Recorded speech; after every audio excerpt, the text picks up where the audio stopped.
Vamos falar sobre os capítulos 12 e 13 de João. Você vê no início aqui, capítulo 12, que Jesus foi para Betânia, versículo 1, onde estava Lázaro, a quem ressuscitaram dentre os mortos. Deram-lhe ali uma ceia, Marta servia, Lázaro era um dos que estavam à mesa com ele. Então Maria, tomando uma libra de bálsamo de nardo puro de grande preço, ungiu os pés de Jesus, enxugou com seus cabelos, encheu-se a casa do cheiro do bálsamo.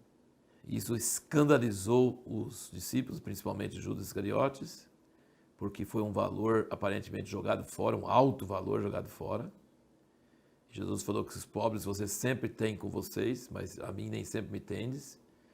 É um problema sério para o homem não valorizar, achar que o dinheiro vale mais que Jesus, em vez de achar que Jesus vale mais que o dinheiro. É triste, né? E aí no versículo 9 do 12 fala, grande número dos judeus chegou a saber que ele estava ali, afluíram não só por causa de Jesus, mas também para verem a Lázaro, a quem ele ressuscitara dentre os mortos. Mas os principais sacerdotes deliberaram matar também a Lázaro, porque muitos por causa dele deixavam os judeus e criam em Jesus. No dia seguinte, versículo 12, as grandes multidões que tinham vindo à festa, ouvindo dizer que Jesus vinha a Jerusalém, tomaram um ramo de palmeiras e saíram ao encontro e clamavam, Hosana, bendito que vem em nome do Senhor. Bendito o rei de Israel. Jesus veio montado no jumentinho. Os discípulos ainda não entenderam muito que isso era cumprimento das Escrituras, né? E versículo 17. Dava-lhe, pois, testemunho a multidão que estava com ele quando chamaram a Lázaro da sepultura e ressuscitara dentre os mortos. E foi por isso que a multidão lhe saiu ao encontro, por ter ouvido que ele fizera esse sinal, de sorte que os fariseus disseram entre si, vedes que nada aproveitais, eis que o mundo inteiro vai após ele. Então você percebe que a ressurreição de Lázaro disparou essa unção maravilhosa por Maria, a entrada triunfal em Jerusalém e o projeto dos sumos sacerdotes de matar Jesus e o projeto de Judas Iscariotes de trair Jesus, porque ele ficou escandalizado com o dinheiro desperdiçado. Então, várias coisas entraram em funcionamento por causa da ressurreição de Lázaro, que foi um milagre planejado. E no restante do capítulo 12, nós vemos uma ênfase aqui sobre luz. É uma das palavras-chave do Evangelho de João. Uma das palavras-chave é vida, que até então ele estava enfatizando mais a vida e verdade do que luz. E agora ele está falando sobre luz. Versículo 35. Disse-lhe então Jesus, ainda por um pouco de tempo a luz está entre vós, andai enquanto tendes a luz, para que as trevas não vos apanhem, pois quem anda nas trevas não sabe para onde vai. Enquanto tendes a luz, crede na luz, para que vos torneis filhos da luz. Então, essa é uma lição maravilhosa de que a luz não fica para sempre, mesmo em nossas vidas.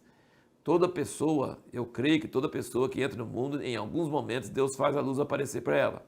Se ela não aproveitar esses momentos que a luz vem e crer, a luz vai embora, ela continua nas trevas do mesmo jeito que estava antes que a luz veio. Em alguns momentos, Deus faz a verdade chegar no nosso coração. Mas se nós não correspondermos, se nós não dissermos sim à luz, se nós não dissermos, e ele fala, hoje se ouvirdes a sua voz, não endureçais o vosso coração. Então, quando a luz vem, quando a luz brilha, quando aquele descortinar, a gente fala assim, será que é isso? Então, se você fala assim, eu quero isso, e é isso, eu nunca tinha visto isso, eu nunca tinha entendido isso. E quando você recebe isso naquela hora e crê, Jesus disse, aproveita que a luz está com vocês. Crede na luz para se tornar filho da luz. Se você crer nessa hora que a luz aparece e você crer na luz e se tornar filho da luz, a luz pode até ir embora, mas você é filho da luz, a luz vai continuar em você. Senão, você vai estar nas trevas. Ele continua no versículo 46 do 12, ele diz, eu que sou a luz, vim ao mundo para que todo aquele que crê em mim não permaneça nas trevas. E aí nós chegamos no capítulo 13, onde João não fala muito sobre a ceia da maneira que os outros evangelhos falam, mas ele fala coisas que os outros não falam.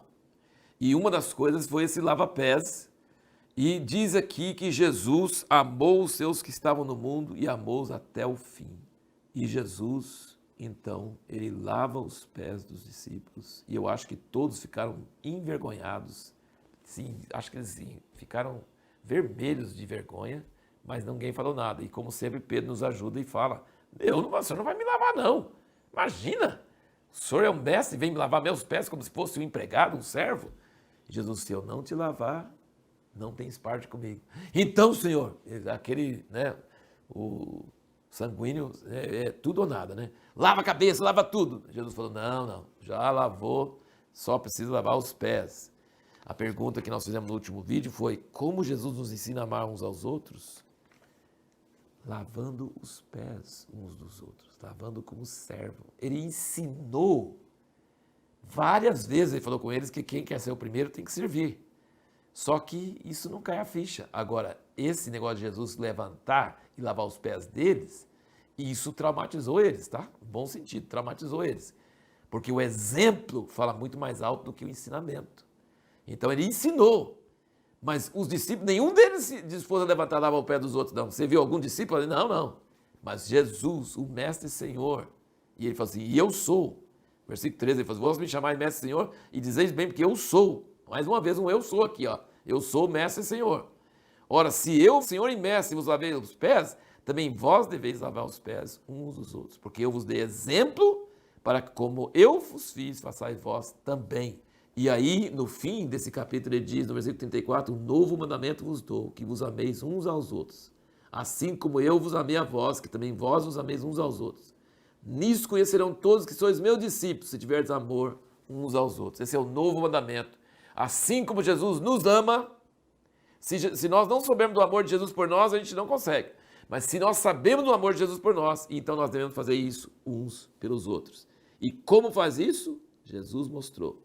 Lavando os pés, fazendo as coisas mais serviçais, mais sujas, mais humilhantes que tem para abençoar uns aos outros. Se Jesus fez meus discípulos, quanto mais nós devemos fazer uns pelos outros. E ele não ensinou por palavras apenas, ele ensinou por exemplo. E o exemplo fala muito mais alto. E eu queria que você prestasse atenção numa coisa assim muito interessante aqui, que é que Jesus lavou os pés de Judas, tá? E Judas tomou a ceia. E Jesus sabia desde o início que Judas ia trair ele. E Jesus tratou Judas tão bem o tempo todo que os discípulos não sabiam quem ia trair Jesus.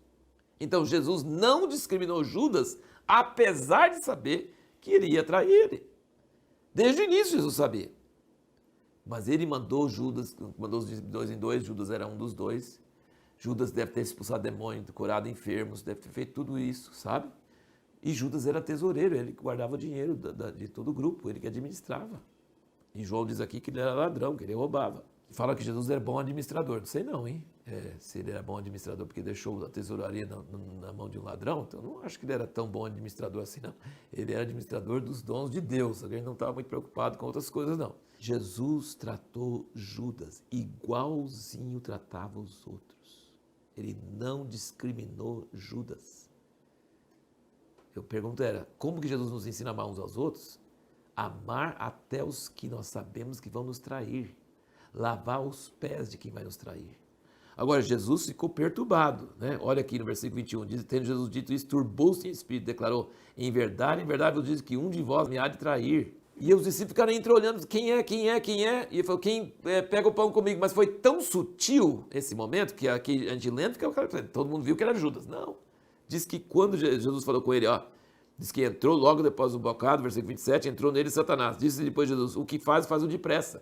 Ninguém entendeu. Jesus foi tão discreto em relação a Judas o tempo todo, que ninguém sabia quem era. E aqui na hora da ceia, quando ele deu a dica de quem seria, quem está comendo comigo, que isso que é trair, comer com a pessoa como se está tudo de bem e está planejando esfaquear pelas costas, tá? Isso é trair. E aí ele comeu o pão e Jesus falou, o que tens a fazer? Faz depressa. Eles acharam que era alguma coisa sobre a tesouraria. Eles não sabiam que era Judas. Então, sim, eu queria só mostrar como que esse amor de Jesus é poderoso, maravilhoso e que Deus nos dê esse amor também até pelos inimigos, até pelos traidores, até pelas pessoas que sabemos que vão nos esfaquear pelas costas. E a pergunta que nós procuramos responder no próximo vídeo é: qual a obra principal que Deus queria que Jesus realizasse em sua vida aqui na terra? Nós sabemos que Jesus veio para morrer pelos nossos pecados, mas ele veio viver na terra, ele teve uma vida aqui na terra antes de morrer. Qual era a obra principal que Deus queria que Jesus fizesse antes de morrer?